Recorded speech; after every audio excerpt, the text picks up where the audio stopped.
Hello, John here.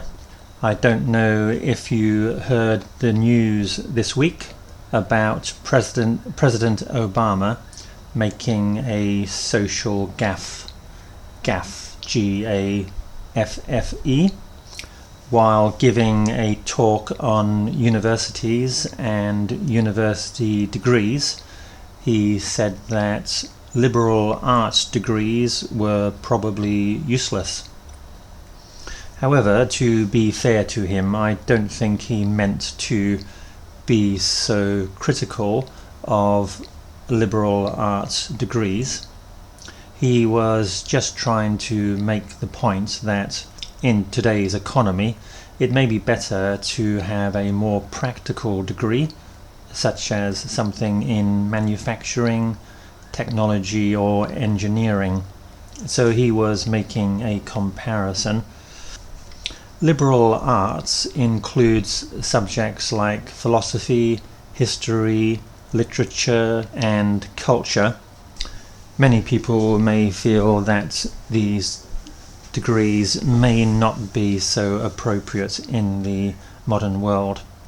So in this talk I'm going to start by discussing two things.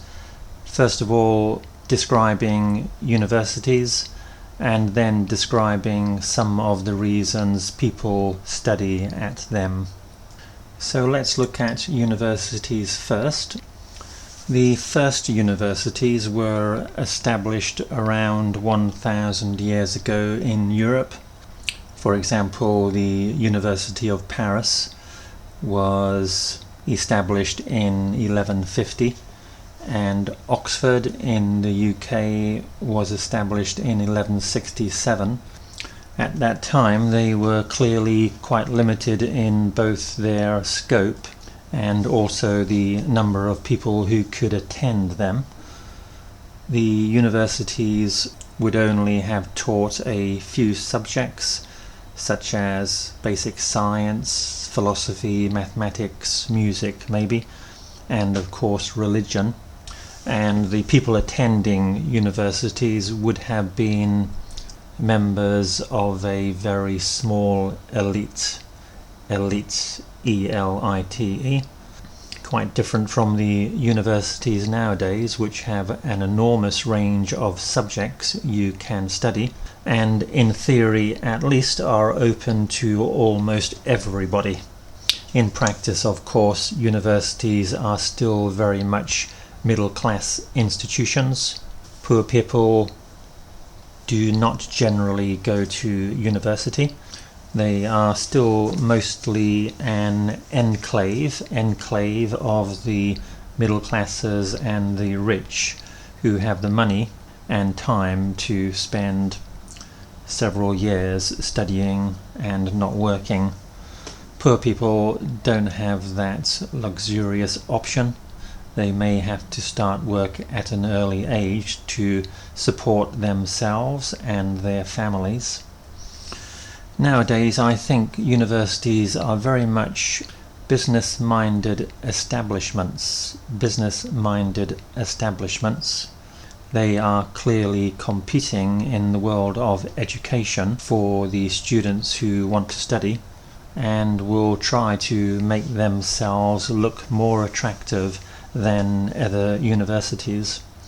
They are not a charity, they are money-making operations, as is most of education, and I think this is something we often forget. We would like to think that universities are a bastion of impartiality, where their only focus is on education and learning. However, this is clearly not so. Running a university is not a cheap operation, and they need a large number of students together with their fees to make these operations financially viable.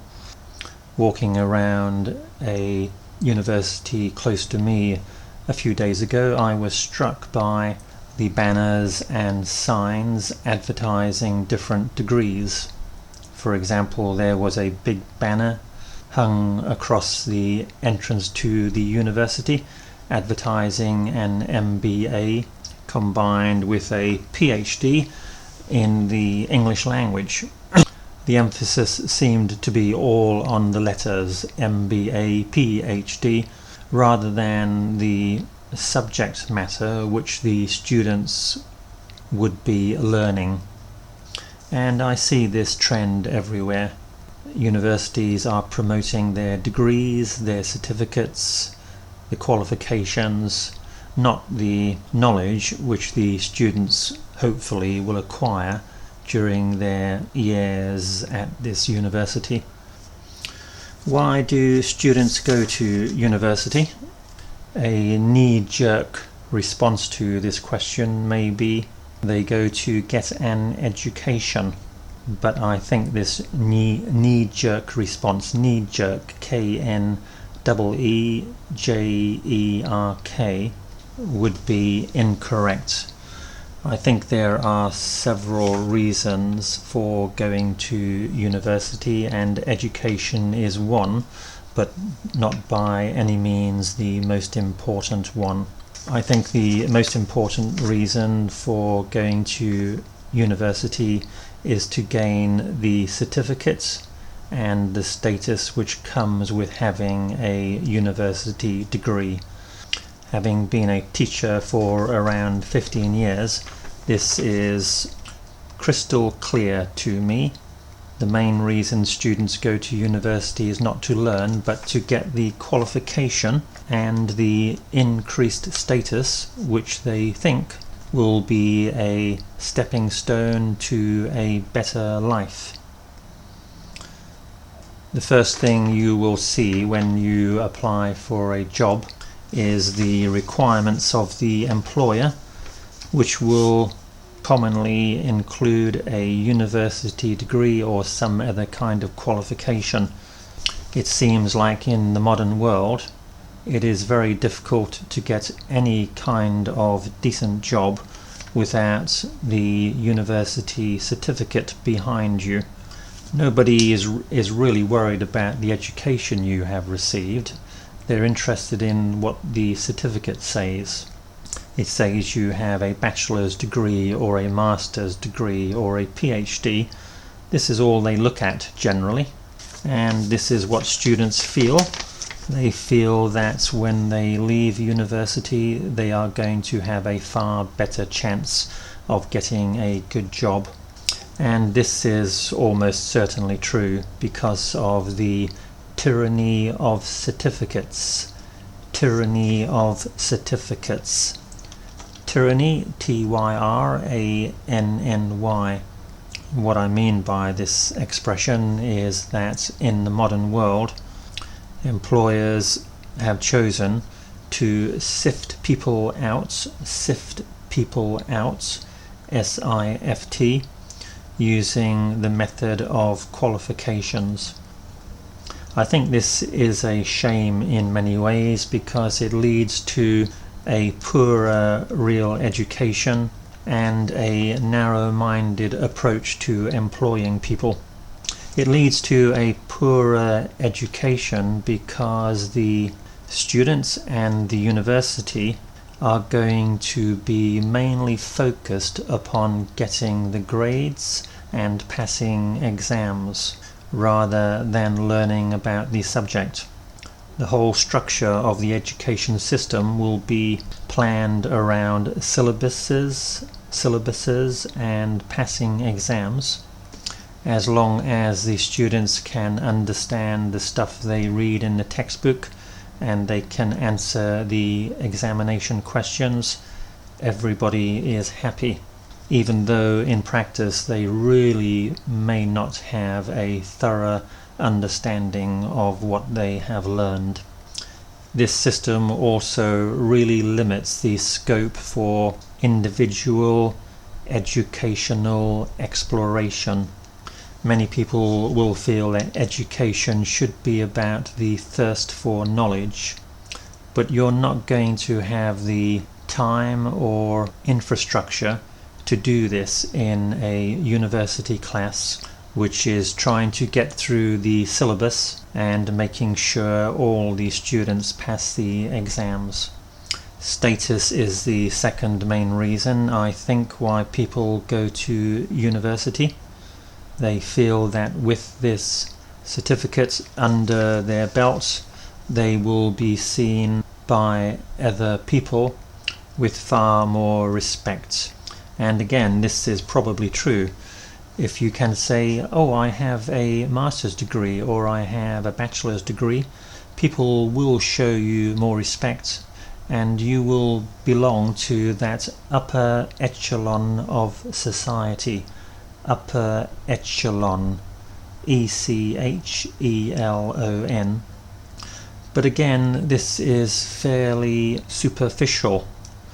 People are giving you the respect just because you have the degree, not because of your knowledge or your wisdom, which should be the case. So unfortunately, I think universities have become something quite different to what they were intended to be 1,000 years ago. Rather than places of pure learning, they have become stepping stones for people wanting higher status and better jobs in society. Students also go to university because it is a fun time.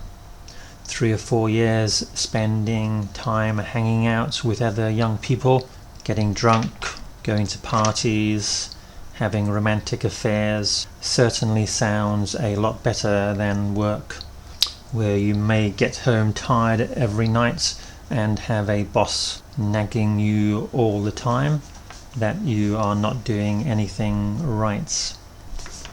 Some students go to university because they are afraid to go to work. They want to delay the inevitable and spend a few more years in a kind of extended high school rather than jump into the harsh world of work too quickly. I'd like to say a little bit more about status. Many people believe that if you go to university, it's also a time to make contacts which will be useful for your future career. And it is certainly true that in some countries, if you go to the right university, you may well end up with a senior position in government or in big business. In England, for example, my home country, if you have studied at Oxford or Cambridge, there is a much better chance that you will be working with the super rich and super powerful. I don't know if this is also the case in Thailand. I suspect it probably is. I have noticed that the students who go to the most renowned universities, renown, RENOWN, tend to be from richer families and therefore probably already have their contacts established and their future assured.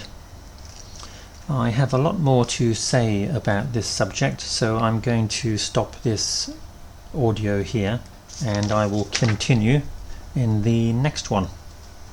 Bye bye.